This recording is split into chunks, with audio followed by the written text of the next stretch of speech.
Jeudi 9 avril 2026, vous écoutez les programmes du Studio Kalangou. Tout de suite, le journal en français dans une présentation de Mokhtar Hamadou.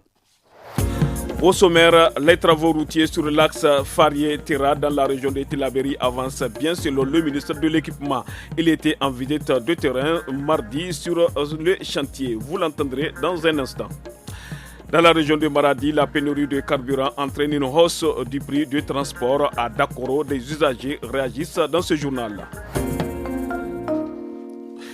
Le premier forum sur les énergies renouvelables à Niamey a pris fin hier soir après 2 jours d'échange.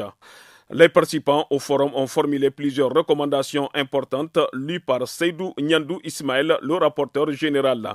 Plus de détails avec notre reporter Assoumana China. Il a assisté à la clôture de la rencontre. Les participants au forum recommandent d'accélérer la diversification du mix énergétique avec un accent sur les énergies renouvelables, les solutions hybrides et la valorisation des ressources locales comme les déchets et les eaux usées. Ils appellent aussi à améliorer l'environnement du secteur à travers un cadre réglementaire plus attractif et une réduction des délais de mise en œuvre des projets. L'objectif est de mieux répondre aux besoins des populations et des industries. Autre priorité, mobiliser davantage de financements innovants, notamment les fonds verts et les financements carbone, tout en prenant mieux en compte les risques liés aux investissements dans les mini-réseaux. Les participants insistent également sur le développement du contenu local avec le transfert des technologies, la fabrication locale, le renforcement des formations et l'équipement des centres de formation. Enfin, ils recommandent de promouvoir les usages productifs de l'énergie en milieu rural et de renforcer l'inclusion sociale en soutenant l'entrepreneuriat des jeunes et des femmes.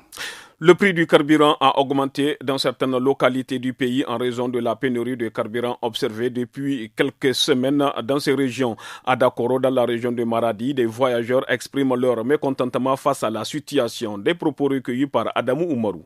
Avec la cherté du carburant, les activités tournent au ralenti. Avant, le transport vers Abalkme commandant coûtait 3 000 francs CFA par passager. Aujourd'hui, il faut payer 4 000 francs CFA. Forcément, les clients sont rares parce que tout le monde n'a pas les moyens.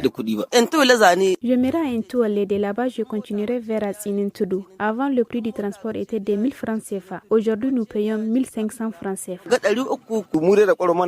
Ici à Dakoro, le carburant que nous prenons à la station ne satisfait pas nos besoins et on nous empêche de l'importer. Notre pays est producteur pourtant. Il y a des files d'attente devant toutes les stations-service. C'est difficile à comprendre. Il va falloir donc trouver une solution à ce problème. Si on nous empêche de nous approvisionner ailleurs, on fasse en sorte que le carburant produit dans le pays répondent aux besoins de la population. Maintenant, nous n'avons pas d'autre choix que de nous adapter au prix du transport fixé. Cette situation n'est que passagère. Un jour, tout cela sera derrière nous.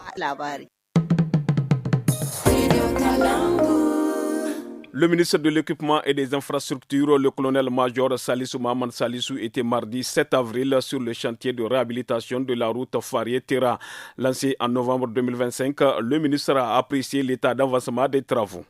Nous avons constaté que les travaux avancent normalement. Nous avons déjà effectué plus de 35 km. C'est le lieu ici pour ce qui est de ces travaux, de féliciter l'ensemble des acteurs, les encourager pour que, Inch'Allah, conformément au planning, nous arrivons à livrer ce chantier à temps, compte tenu du caractère stratégique de ce corridor qui prend quand même en compte le ravitaillement de notre pays depuis les événements du 26 juillet 2023 à travers le Togo.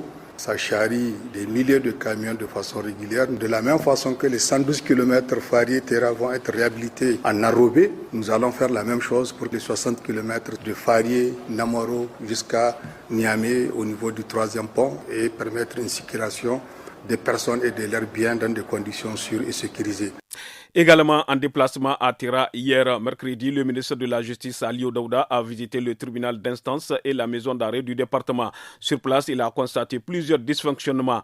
Il a appelé les acteurs de la chaîne judiciaire à plus de rigueur afin d'assurer aux citoyens un service public de la justice efficace, équitable et respectueux des droits. Fin de ce journal. Merci de l'avoir suivi. À bientôt.